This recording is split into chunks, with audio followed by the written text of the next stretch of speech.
350টি bed সম্পন্ন আধুনিক পরিষেবার মাধ্যমে নিম্নবিত্ত থেকে মধ্যবিত্ত সকল শ্রেণীর জন্য সাধ্যের মধ্যে চিকিৎসা পরিষেবা দিয়ে চলেছে রামকৃষ্ণ মেডিকেল সেন্টার। এখানকার মডার্ন আইসিইউ, ওটি, ক্যাথ ল্যাব বোলপুরে ব্যাপক সাড়া ফেলেছে। বোলপুরের প্রথম ক্যাথ ল্যাবের পাশাপাশি উন্নত পরিকাঠামোর মাধ্যমে অভিজ্ঞ চিকিৎসকদের তত্ত্বাবধানে একের পর এক জটিল রোগের চিকিৎসা করে আসছে রামকৃষ্ণ মেডিকেল সেন্টার। তবে দীর্ঘ বছর ধরে গুটি গুটি পায়ে এগিয়ে চলা এই প্রতিষ্ঠান আজ রামকৃষ্ণ মাল্টি স্পেশালিটিতে পরিণত হয়েছে। স্যার, রামকৃষ্ণ মেডিকেল সেন্টার আজ গুটি গুটি পায়ে কত বছরে পদার্পণ করলো? এই বছর 13 কমপ্লিট করে আমরা 14তে পা দিয়েছি এবং আপনাদের বহু মানুষের শুভেচ্ছায় এখন বীরভূম জেলায় স্বাস্থ্য পরিষেবার ক্ষেত্রে রামকৃষ্ণ মেডিকেল সেন্টার একটা প্রতিষ্ঠিত নাম। এবং আজকে আমাদের 40 বেডের হসপিটাল ছিল, সেইটা আজকে 247 বেডের হসপিটাল হয়েছে। তো এটা মানুষের সাহায্য ছাড়া, মানুষের স্বতঃস্ফূর্ত এছাড়া যে এটা এই পরিষেবাটা গ্রহণ করার ইচ্ছা না থাকলে এটা সম্ভব হতো না। আস্তে আস্তে আমাদের গাইনি এবং জেনারেল সার্জারি থেকে শুরু হয়েছিল, এখন জেনারেল সার্জারি, জটিল surgery, orthopaedic surgery, knee transplant, hip transplant, spine surgery, জটিল গ্যাস্ট্রোইন্টেস্টাইনাল surgery, ICU, cath lab, dialysis এবং আরও অনেক ডিপার্টমেন্ট, সবগুলো আমি একসঙ্গে বলতে পারবো না। অনেক ডিপার্টমেন্টের বহু ডাক্তারবাবুরা একসঙ্গে আসছেন, প্রায় 70-80 জন ডাক্তারবাবু এখানে কাজ করছেন, 250-60 জন স্টাফ কাজ করছেন, 2টি নার্সিং কলেজের স্টুডেন্টরা এখান থেকে প্রশিক্ষিত হচ্ছে। তো এটা একটা অনেকটাই বড় কর্মকাণ্ড এবং মানুষের পরিষেবার ক্ষেত্রে একটা উল্লেখযোগ্য স্থান এই প্রতিষ্ঠান গ্রহণ করেছে। স্যার, শুধুই কি বীরভূম জেলার মানুষ নাকি অন্যান্য ডিস্ট্রিক্ট থেকেও এখানে পেশেন্টরা আসছে? দেখুন, বীরভূম তো নিশ্চয়ই নয়, বীরভূমের আশেপাশে 50-60 কিলোমিটার রেডিয়াস থেকে পেশেন্টরা আসে। পাশাপাশি এখানে একই ছাদের নিচে সমস্ত রকমের ট্রিটমেন্ট করা হচ্ছে, প্লাস টেস্টও করা হচ্ছে।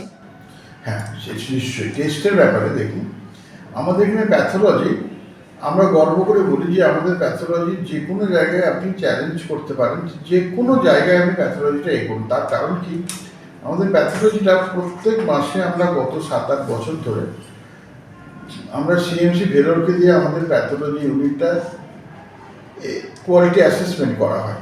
তো সেটাতে বেশিরভাগ ক্ষেত্রে আমরা এক্সেলেন্ট পাই, 8-10টা প্যারামিটার যাই থাকে। তো সেইটা আমাদের কাছে অনেকটা গর্বের ব্যাপার।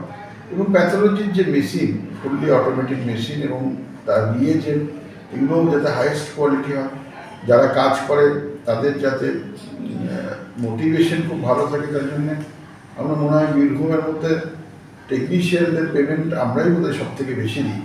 কিন্তু আমরা বলি একবারের জায়গায় দরকার দুবারের জায়গায় 3বার টেস্ট করুন, কিন্তু রিপোর্টটা যা পেশেন্টের কাছে যাওয়ার আগে যেন একদম সঠিক হয়। সুদীপবাবু নমস্কার। নমস্কার। একদম ছোট থেকে, বাচ্চা অবস্থা থেকে আপনি এই নার্সিংহোমের সঙ্গে, এই হসপিটালের সঙ্গে যুক্ত আছেন। আজকে সিইওতে পদার্পণ হয়েছে, তো এই জায়গা থেকে আপনি দর্শকদের কি জানাতে চান, কি বার্তা দিতে চান আজকে? দেখুন, যেটা স্যার বললেন 13/3/2013 এই স্বপ্নটা, এই হাসপাতালের একটা স্বপ্ন দেখেছিলেন ডাক্তার শ্যামল রক্ষিত স্যার এবং মিসেস পুরবী রক্ষিত ম্যাডাম। ওনারা যে স্বপ্নটা দেখেছিলেন বলে আজকে কিন্তু আমরা সেই জায়গাটা, সেই প্ল্যাটফর্মটা পেয়েছি এবং এই মানুষের, বীরভূম বা পার্শ্ববর্তী যে জেলার মানুষের যে উপকার হচ্ছে, বা পার্শ্ববর্তী যে রাজ্যে স্যার কথা বললেন, পাকুড় থেকে, মানে বিহার বা ঝাড়খণ্ডের এলাকা থেকেও যে মানুষজন আসছেন, সেটা ওনারা সেই স্বপ্নটা দেখেছেন, ওনারা সেই একটা স্যাক্রিফাইস করেছেন বলে আজকে আমরা এবং আমাদের এখানে যে 250 জন স্টাফ প্লাস এই 70-80 জন ডাক্তার প্লাস যে পেশেন্ট, যাদের কথা না বললে নয়, পেশেন্টদের আজকে আমাদের রামকৃষ্ণ মেডিকেল সেন্টার স্যার বলছিলেন 40 বেড থেকে আজকে 247 বেড। আমাদের 20 বেডের আইসিইউ খোলা হয়েছিল, কিন্তু সেই 20 বেডের আইসিইউ প্রায় দিনই আমাদের এরকম হচ্ছিল যে আইসিইউর বেড শেষ হয়ে যাচ্ছিল। তো আমাদেরকে আবার 30টা বেড আইসিইউ রিসেন্টলি আমাদের খুলতে হলো। যাতে করে এই মানুষদের যাতে আর কোনো অসুবিধা না হয়, যে আইসিইউতে হঠাৎ করে কোনো এমার্জেন্সি হলো, বেড নেই, এই পরিস্থিতি যাতে না করতে হয়। তো সেই জায়গাটার বীজটা ওনারা, এই স্বপ্নটা দেখেছিলেন, ওনারা সেই স্যাক্রিফাইসটা করেছিলেন, ওনারা সেই ডেডিকেশনটা দিয়েছিলেন বলে আজকে আমরা এই জায়গাতে পৌঁছাতে পেরেছি। না হলে তাই ওনাদের অবদান সবসময়, মানে আমাদের কোনো এরকম কোনো ভাষা নেই যে ওনাদের সেই অবদানটাকে আমরা উল্লেখ করতে পারবো। আর রিসেন্টলি এটাও আমাদের কাছে খুব গর্বের বিষয় যে আমাদের পশ্চিমবঙ্গ সরকার, মুখ্যমন্ত্রী মাননীয় মমতা বন্দ্যোপাধ্যায় স্যারকে সেই অবদানের একটা স্বীকৃতি স্বরূপ ওনাকে একটা সার্টিফিকেট দিয়েছেন, বিশিষ্ট ডক্টর হিসেবে স্বীকৃতিও দিয়েছেন। হ্যাঁ, উনি স্বীকৃতি দিয়েছেন, যেটা আপনাদেরকে আমরা পরে এই পেপারটা দেখিয়ে দেবো। এটা একটা স্বীকৃতি পত্র আছেন, উনি বাংলাতেও দিয়েছেন, ইংরেজিতেও দিয়েছেন, এবং তিনি সেটা আমাদের মাননীয় রাজ্যের কারামন্ত্রী শ্রী চন্দ্রনাথ সিনহা মহাশয়ের হাত দিয়ে, নিজের হাতে উনি বাড়িতে এসে স্যারকে দিয়ে গেছেন। তো এটা মানে এর থেকে বড় আমাদের কাছে গর্বের কিছু হতে পারে না। স্যার, পরবর্তীতে আপনাদের এই হসপিটালকে নিয়ে কি পরিকল্পনা রয়েছে? আজকে ধরুন স্বাস্থ্যের ক্ষেত্রে একটা মানুষের, যে কোনো মানুষের একটা মোটা অঙ্কের টাকা হঠাৎ করে বেরিয়েছে। আমাদের প্রথম থেকেই সেই চিন্তাভাবনা যে স্বাস্থ্য যাতে করে ফ্রি, যাদের স্বাস্থ্য পরিষেবা পাওয়া যায়, সেই জায়গাটা, ফ্রি স্বাস্থ্য পরিষেবা যাতে পাওয়া যায়, সেই জায়গাটা প্রথমে এনশিওর করা। আজকে আমাদের ইসিএইচএস হয়ে গেছে, যাতে করে এক্স আর সার্ভিসম্যান যারা, তারা ফ্রিতে ট্রিটমেন্ট পাচ্ছেন এখানে। ওনারা দেশের জন্য এত কিছু করেছেন, একটা সময় এতটা বলিদান দিয়েছেন, তারপরে এতটা স্যাক্রিফাইস করেছেন, কিন্তু আজকে ওনাদেরকে আমরা এখানে ফ্রি স্বাস্থ্য পরিষেবা দিতে পারছি, এটা আমাদের কাছে একটা বড় জিনিস। এছাড়াও ওয়েস্ট বেঙ্গল হেলথ স্কিমে আমরা ক্লাস 1 আছি, সেখানে একটা আমরা স্বাস্থ্য পরিষেবা দিতে পারছি।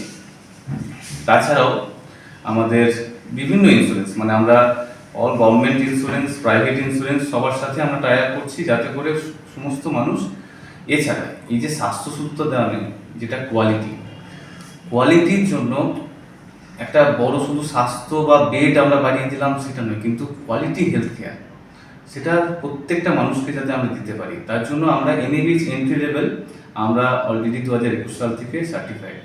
এর পরের আমাদের পরিকল্পনা হচ্ছে এনএবিএইচ ফুল অ্যাক্রেডিটেশন। এত বড় আইসিইউ করার পরেও প্রায়শই শোনা যায় যে আপনাদের হসপিটালে আইসিইউ পুরো প্যাকড, অনেক পেশেন্টকে আপনারা জায়গা দিতে পারছেন না। তো আগামী দিনের চিন্তা ভাবনা কিছু করেছেন এই নিয়ে?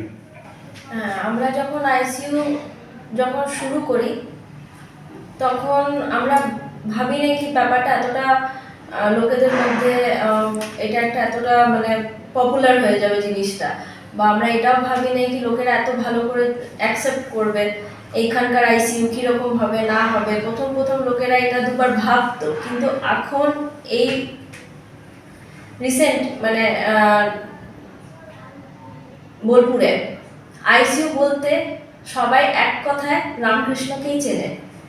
এর পেছনে আমরা অনেক আমাদের পরিকল্পনা, অনেক আমাদের ডিফারেন্ট লেভেলের আমাদের ম্যানেজমেন্টের স্টাফ দেওয়া, অনেক বিভিন্ন ধরনের আমাদের টার্গেট ফিক্স করা, এগুলো আমরা ডিফারেন্ট লেয়ারে গিয়ে আমরা ম্যানেজমেন্টটাকে আমরা সেরকম হিসাবে ধরেছি বা সেরকম করে করছি বলে আজকে আমরা এত একটা হিউজ লোড আমরা সেরকমভাবে নিতে পারছি। আমাদের রিসেন্টলি আপনারা নিশ্চয়ই জানেন কি আমরা আইসিইউ বেড বাড়াতে হয়েছে, খালি ওইটাই নয়, সবথেকে one of the best news হচ্ছে আমাদের সাপ্লাইয়ের, অক্সিজেন সাপ্লাইয়ের জন্য আমার মনে হয় বোলপুরে we are the first hospital যেখানে আমাদের নিজস্ব অক্সিজেন প্লান্ট আমরা বসিয়েছি। আয়নক্স অক্সিজেন প্লান্ট আমরা এখানে এস্টাবলিশ করেছি, আর এখানে আমরা চলছে, আমাদের অলরেডি স্টার্ট হয়ে গেছে আয়নক্স। এখান থেকে আমাদের অক্সিজেনটা আর আমাদের সিলিন্ডারের উপর ডিপেন্ডেন্ট নয়, এটা অটোমাইজেশন হয়ে গেছে জিনিসটা। ম্যাম, যেহেতু আপনি একজন ডেন্টিস্ট, তো সেক্ষেত্রে পরে অনেকেরই একটা প্রশ্ন থাকে যে হোয়াট ইজ মিনস আরসিটি। তো আরসিটি বলতে কি বোঝায়, বা সেটাকে মানে যদি দর্শক বন্ধুদের আপনি বলতে চান। আমি একটা বাংলায় একটা মানে খুব নর্মাল জিনিসে একটা কথা বলবো, নর্মাল করে মানে পাতি ভাষায় যাকে বলে, পাতি ভাষায় একটা কথা বলবো, ওইটা হচ্ছে কি দু প্রকারের হয় ট্রিটমেন্ট। একটা হচ্ছে দাঁতকে বাঁচিয়ে রেখে ট্রিটমেন্ট করছি, দাঁতটাকে ওখানেই রেখে ট্রিটমেন্ট করে আমি ব্যাপারটাকে সলভ করছি, আর একটা হচ্ছে দাঁতটাকে তুলে আমি ব্যাপারটা সলভ করছি। তো আরসিটি হচ্ছে যেখানে আপনি দাঁতটাকে রেখে বাঁচিয়ে তার উপর ট্রিটমেন্ট করে ওটা দীর্ঘদিন ধরে আপনার মুখেই থাকবে, দাঁতটা উঠবেও না, and at the same time আপনার প্রবলেমটা সলভ হয়ে যাবে। এখানে অত্যন্ত যত্নের সাথে জটিল থেকে জটিলতম সমস্যার সমাধান করা হয়। এছাড়া নবজাতক শিশুদের জন্যও রয়েছে বিশেষ ব্যবস্থা। অন্যদিকে এখানকার পেশেন্টদের জন্য অর্গানিক পদ্ধতিতে তৈরি খাবারেরও সুব্যবস্থা রয়েছে। Chayan Roy report, Indian prime time, Birbhum.